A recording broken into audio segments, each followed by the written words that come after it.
اللي قرمشوا معي،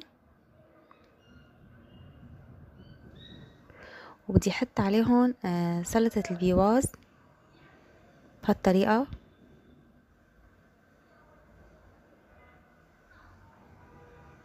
هلا بوزعها. ما بتتخيلوا هاي الخبزة مع هيك شوية سلطة بيواز مع فروج، أكلة طيبة كتير. أنا ولادي بيحبوا جنبها الرز الطويل الأصفر، يعني بيحبوا على طريقة المطاعم. هلأ رح نوزع الفروج. عن جد الفروج دايب ولونه بجنن والريحة عن جد طيبة.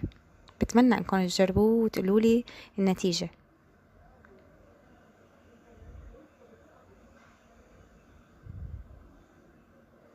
هيك رح نرشلنا رشة بصل مع بقدونس.